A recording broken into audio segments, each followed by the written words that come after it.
শুভেন্দু অধিকারী হঠাৎ করে মন্তব্য করলেন যে তৃণমূল কংগ্রেসের যত মুসলমান বিধায়করা 2026-এ নির্বাচিত হয়ে আসবেন তিনি বিধানসভা থেকে তাদেরকে চ্যাংদলা করে বাইরে ফেলবেন। আপনারা একটা জিনিস ক্যালকুলেট করুন, একটা জিনিস চিন্তা ভাবনা করুন, বাংলার সাধারণ নাগরিকদের কাছে আমার অনুরোধ যে 2024-এর লোকসভা নির্বাচনে বিজেপি মুখ থুবড়ে পড়ার পর, সন্দেশখালী থেকে শুরু করে একের পর এক ইস্যুতে তারা এত হাইপ তুলে দেওয়ার পর, এক্সিট পোলে বিজেপি 30টা আসন পেতে পারে এরকম হাওয়া তোলার পর বিজেপি যখন দেখা গেল আগের আসনটাও তারা ধরে রাখতে পারেনি, 18 থেকে 12-তে নেমে এসছে, তৃণমূল 22 থেকে 29-এ চলে গেছে, বিজেপির কাছে আর কোনো অপশন ছিল না, বিজেপির কাছে আর কোনো রাজনৈতিক তাস ছিল না। উন্নয়ন নিয়ে তারা মমতা ব্যানার্জির সাথে লড়াই করতে পারছে না, লক্ষ্মীর ভান্ডারের তাদের কাছে কোনো কাউন্টার নেই, স্বাস্থ্যসাথী থেকে শুরু করে কন্যাশ্রী তাদের কাছে কোনো কাউন্টার নেই। ভারতীয় জনতা পার্টি শেষমেশ কোন রাস্তা চুজ করলো? উগ্র ধর্মীয় মেরুকরণের রাস্তা। আপনারা যদি শুভেন্দু অধিকারী একের পর এক বক্তব্য গত প্রায় 1 বছর ধরে নোটিস করেন, অর্থাৎ গত লোকসভা নির্বাচন পেরোনোর পর প্রায় 10 মাস ধরুন, 9-10 মাস, আপনারা দেখবেন প্রত্যেকটা মুহূর্তে একের পর এক নোংরা সাম্প্রদায়িক বক্তব্য তিনি রেখে গিয়েছেন। এবং স্বাভাবিকভাবে তিনি যখন এক একটা সাম্প্রদায়িক বক্তব্য রেখেছেন তিনি খুব ভালো মতোই জানেন যে বিরোধী রাজনৈতিক দল উল্টো দিকে যারা আছে তাদের মধ্যে থেকেও কেউ কেউ পাল্টা একটা কাউন্টার দেবে যেটা দিয়ে পোলারাইজ হবে। যেমন স্বাভাবিকভাবেই ধরুন আমাদের দলের বিধায়ক হুমায়ুন কবির, শুভেন্দু অধিকারী যখন এই কথাটা বলেছেন তিনি শুভেন্দু অধিকারীকে একটা পাল্টা কাউন্টার দিয়েছেন। এখন তিনি এই কাউন্টারটা দিচ্ছেন কারণ তিনি মুর্শিদাবাদের মতো একটা জায়গা থেকে রাজনীতি করেন, তার বক্তব্য হচ্ছে আমার কাছে আমার জাতি আগে, ধর্ম পরে, এই দল পরে। এই বক্তব্য রাখার পর তৃণমূল কংগ্রেসও তাকে শোকজ করেছে, কারণ তৃণমূল কংগ্রেস দল হিসাবে কোনো রকমের এক্সট্রিমিজমকে সমর্থন করে না, সেটা ইসলামিক এক্সট্রিমিজম হোক, সেটা হিন্দু এক্সট্রিমিজম হোক, বা সেটা যে কিছু কিছু হতে পারে, আমরা সমর্থন করি না। তাই যে কোনো এক্সট্রিমিজমের পক্ষেই যারা থাকুক না কেন তাদেরকেই আমরা সরিয়ে দিই। আমরা অন্যদের ক্ষেত্রে যা করি হুমায়ুন কবিরকেও আমরা সেক্ষেত্রে শোকজ করা হয়েছে। কিন্তু এই যে হুমায়ুন কবির পাল্টাটা দেবেন বা এক দুজনেই পাল্টাটা দেবেন এবং সেই পাল্টাটা দেওয়ার পরে যে লড়াইটা আসলে ধর্ম হয়ে যাবে, এটা শুভেন্দু অধিকারী তো জেনে বুঝেই করেছেন। কিন্তু আপনাদের কাছে আমি অনুরোধ করব, এই যে এত কথা বলা হচ্ছে আপনারা একটু ভেবে দেখুন, মমতা বন্দ্যোপাধ্যায় সরকার বাংলার মাটিতে গত 14 বছর ক্ষমতায় আছে। 14 বছর, নট এ ম্যাটার অফ যোগ, এক যুগের থেকে 2 বছর বেশি। সত্যি সত্যি পশ্চিমবঙ্গ কি বাংলাদেশ হয়ে গেছে? সত্যি সত্যি কি পশ্চিমবঙ্গে হিন্দুরা সংখ্যালঘু হয়ে গেছে? তৃণমূল কংগ্রেস ক্ষমতায় আসার সময় যা পার্সেন্টেজ বা রেশিও ছিল তা কি বদলে গেছে? বদলে যায়নি তো।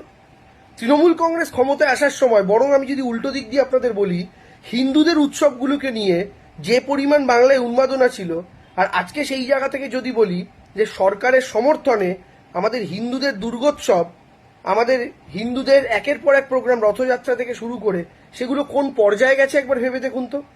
দুর্গাপুজো তো আমাদের হিন্দুদের উৎসব। সিপিএম এর সরকারের সময় দুর্গাপুজোকে সাহায্য করা সরকার করছে কোনোদিন শুনেছিলেন? সিপিএম এর সময় দুর্গাপুজো রেড রোডে কার্নিভ্যাল হচ্ছে কোনোদিন শুনেছিলেন? সিপিএম এর সময় দুর্গাপুজোকে কেন্দ্র করে বিপুল বিদেশি বাংলায় আসছে এই সংখ্যায়, দেখেছিলেন? কিচ্ছু ছিল না। মমতা বন্দ্যোপাধ্যায় আসার পর হয়েছে। তো মমতা বন্দ্যোপাধ্যায় আসার পর যদি হিন্দুদের, বাঙালি হিন্দুদের সবচেয়ে বড় উৎসব দুর্গাপুজোর এভাবে ব্র্যান্ডিং হয়, তাহলে মমতা বন্দ্যোপাধ্যায় মুসলমান তোষণ করছেন নাকি হিন্দু তোষণ করছেন নাকি মানবতার তোষণ করছেন? এটা আমি আপনাদের ভাবতে অনুরোধ করব। মমতা বন্দ্যোপাধ্যায় জগন্নাথে মন্দির, দীঘাতে মন্দির করছেন জগন্নাথে সরকারের টাকায়। এই যে সরকারের টাকায় তিনি জগন্নাথ মন্দির করছেন, এটা হিন্দু তোষণ বলবেন, মুসলমান তোষণ বলবেন নাকি মানবতার তোষণ বলবেন? আজকের দিনে দাঁড়িয়ে মমতা বন্দ্যোপাধ্যায় যে কাজগুলো করছেন, যখন থেকে দুর্গাপুজোকে সাহায্য করা শুরু করেছেন সেই সময় কিন্তু বিজেপি বলে কিছু ছিল না বাংলার মাটিতে, তারপরে তিনি শুরু করেছেন এবং আজও চালিয়ে নিয়ে যাচ্ছেন। যে কারণে বাংলার মাটিতে এই কোভিডকালীন পরিস্থিতিতে, যেখানে ফান্ডিং এর অভাব, যেখানে চাঁদার অভাব, মানুষও চাঁদা দিতে পারেনি ইনকাম বন্ধ বলে করোনার সময় লকডাউনে, যেখানে বড় বড় কর্পোরেট কোম্পানিগুলো চাঁদা দিতে পারেনি, সেখানে সরকারের অনুদানের জন্য দুর্গাপুজোগুলো টিকে গেছিল। আজকে ভেবে দেখুন, যদি কোভিডের সময় দুর্গাপুজোগুলো বন্ধ হয়ে যেত, বহু ক্লাব আর দুর্গাপুজো শুরুই করতে পারতো না। কারণ মায়ের পুজো এমন একটা পুজো, সেটা একবার যদি বন্ধ হয়ে যায় সেটা চালু করা খুব মুশকিল, আর চালু করলে একবার চালিয়ে নিয়ে যেতে হবে। সেই দুর্গাপুজোয় যদি বাংলায় সত্যি সত্যি সরকার অর্থ সাহায্য না করত, কম করে 50,000 ছোট ছোট দুর্গাপুজো বন্ধ হয়ে যেত। মমতা বন্দ্যোপাধ্যায় কিন্তু সেটা হতে দেননি। কাদের স্বার্থ রক্ষা হয়েছে এতে? হিন্দুদের না অন্য কারণ? একটু ভেবে দেখবেন তো। কিন্তু মমতা বন্দ্যোপাধ্যায় কোনোদিন স্টেজ থেকে দাবি করেননি আমি হিন্দুদের জন্য এই কাজ করেছি তাই আমায় ভোট দাও। কেন জানেন? কারণ মমতা বন্দ্যোপাধ্যায় কোনোদিন কোনো ধর্ম স্পেসিফিক কাজ করেন না। মমতা বন্দ্যোপাধ্যায় যদি হিন্দুদের জন্য কিছু কাজ করেও থাকেন, তার সেটা বিজ্ঞাপন করার দরকার নেই। কারণ মমতা বন্দ্যোপাধ্যায় জানেন তিনি যে লক্ষ্মীর ভান্ডারটা দেন সেটা যেমন মুসলিম বাড়ির বউটাও পায় তেমন হিন্দু বাড়ির বউটাও পায়। তিনি যে কন্যাশ্রীটা দেন যেমন হিন্দু বাড়ির মেয়েটা পায় তেমন মুসলিম বাড়ির মেয়েটাও পায়। তিনি যে ফ্রি রেশনটা দেন সেটা হিন্দু বাড়ির লোকটাও পায়, মুসলিম বাড়ির লোকটাও পান। তিনি যে ঝকঝকে রাস্তাটা করেছেন, যে পানীয় জলের ব্যবস্থাটা করেছেন, যে 24 ঘন্টা বিদ্যুৎ দিচ্ছেন, যে স্বাস্থ্যসাথীর কার্ডে আছে গল ব্লাডার স্টোন থেকে শুরু করে হার্ট থেকে শুরু করে হাঁটু থেকে শুরু করে একের পর এক অপারেশন হচ্ছে, সেটা হিন্দুও পায়, সেটা মুসলমানও পায়। আপনাদের ভেবে দেখতে অনুরোধ করবো। এই গেল রে বাংলা বাংলাদেশ হয়ে গেল, এই যে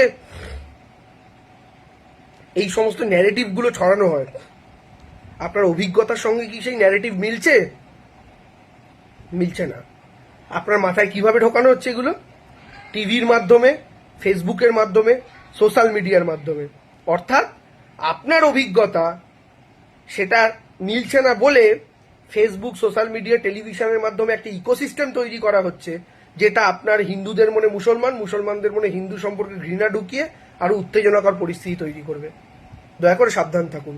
আর আমি শুধু লাস্টে একটা কথা বলবো, একটা জিনিস মাথায় রাখবেন, যখন দাঙ্গা হয় না কোনো এলাকায়, ধরুন আপনি এমন এলাকায় আছেন যেখানে কিছু হিন্দু আছে, কিছু মুসলমান আছে, মিক্স এরিয়া, ধরুন সেখানে কেউ একটা কাঠি করলো, কেউ একটা মন্দিরে গরুর মাংস কিংবা মসজিদে শুয়োরের মাংস ফেলে দিয়ে এলো, আমি দেখতে যাচ্ছি না কে করছে, বা কেউ কোথাও একটা পোস্টার লাগিয়ে দিল, যেমন কদিন আগে মুর্শিদাবাদে হয়েছিল, যে মোবাইলের মাধ্যমে ড্যাশবোর্ড, এই বিলবোর্ডে চেঞ্জ করে দিয়ে দাঙ্গা লাগিয়ে দিয়েছিল। একটা কথা ভেবে দেখুন, যখন দাঙ্গা হয় তখন কি শুভেন্দু অধিকারীর মতো লোকেদের বাড়ি পড়ে? যখন দাঙ্গা হয় তখন কি অমিত শাহের মতো লোকেদের গায়ে হাত পড়ে? যখন দাঙ্গা হয় তখন কি প্রধানমন্ত্রী আবাস পড়ে? পড়ে না দাদা দিদি।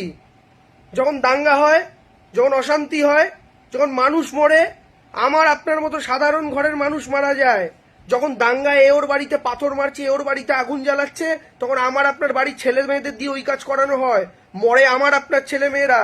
তাই দয়া করে এদের হিন্দু মুসলমানের পলিটিক্সে পা দেবেন না। শুভেন্দু শেষ মরণ কামড় দিতে চাইছে, কারণ ওরা জানে কোনো মতে 26 জিততে পারবে না। তাই দয়া করে ভারতীয় জনতা পার্টির হিন্দু মুসলমানের রাজনীতি, এবং তারা যে ফেসবুক, সোশ্যাল মিডিয়ায় কোটি কোটি টাকা ঢালছে, যে কারণে আপনি 10টা রিল স্ক্রল করলে 6টা রিল হিন্দু মুসলমানের দেখতে পান, দয়া করে এই জায়গাতে পা দেবেন না। কয়েকদিন আগে একজন বৃদ্ধকে নিয়ে করা হয়েছিল, বৃদ্ধ যদি দোষী হন, আমি তো ভিডিও করেছি আমার মতামত নিয়ে, লাস্টে বলেছি দোষী হতেও পারে, নাও হতে পারে। বৃদ্ধ যদি দোষী হন, তাকে দোষী হিসাবেই দেখুন, তাকে মুসলমান হিসেবে দেখা হচ্ছে কেন বলুন তো? আমাদের যে সঞ্জয় রায় যে ধর্ষণ করলো আরজি করে, তাকে কি হিন্দু হিসেবে আমরা কেউ আইডেন্টিফাই করেছি? দেখুন, একজন হিন্দু রেপ করেছে, অপরাধী তো অপরাধী। একজন বুড়ো বয়স্ক মানুষ, তিনি যদি অপরাধী সত্যি হয়ে থাকেন, ভিডিও করে থাকেন, তাকে অপরাধী হিসাবেই দেখা হোক না। তার ধর্মটা কেন আসছে? সব মুসলমান ট্রেনে ভিডিও করে? আজ অব্দি কোনো হিন্দু কোনো মেয়ের ভিডিও করেনি, করে ফেসে যায়নি? তখন কি তার ধর্ম নিয়ে আলোচনা হয়েছে? না তো। কেন হবে? কেন তার ভাষা নিয়ে, কার কার ধর্ম নিয়ে, তার জাত নিয়ে আলোচনা হবে? আজকে এটা হিন্দু মুসলমান নিয়ে আলোচনা হচ্ছে। যেদিন হিন্দু মুসলমানের রাজনীতি শেষ হয়ে যাবে, সেদিনকে আলোচনাটা কি হবে জানেন? হিন্দুদের মধ্যে আলোচনাটা হবে, দেখো একজন এসসি একজন ব্রাহ্মণের ভিডিও করছে, অথবা দেখো একজন এসটি একজন এসসির ভিডিও করছে। যখন হিন্দু মুসলমানে ভাগ করা এদের কমপ্লিট হয়ে যাবে, আর করতে পারবে না, তখন হিন্দুকে ভাগ করবে, এসসি কে এসটির বিরুদ্ধে বোঝাবে, তাকে এসসি এসটি কে ব্রাহ্মণের বিরুদ্ধে বোঝাবে। তো এদের ভাগাভাগির শেষ নেই। আপনি যে ভাবছেন হিন্দু মুসলমানে ভাগ করে এরা শেষ হবে, এরা হবে না। তাই দয়া করে সাবধানে থাকুন, এদের এই ঘৃণার রাজনীতিকে বর্জন করুন। এবং আপনারা বুদ্ধিমান মানুষ, নিজেরাই কল্পনা করতে পারছেন এই ধর্মের রাজনীতির দিকে বাংলাকে টেনে আনছে কে, কোন রাজনৈতিক দল। দয়া করে ইকোসিস্টেমকে বর্জন করুন। Thank you.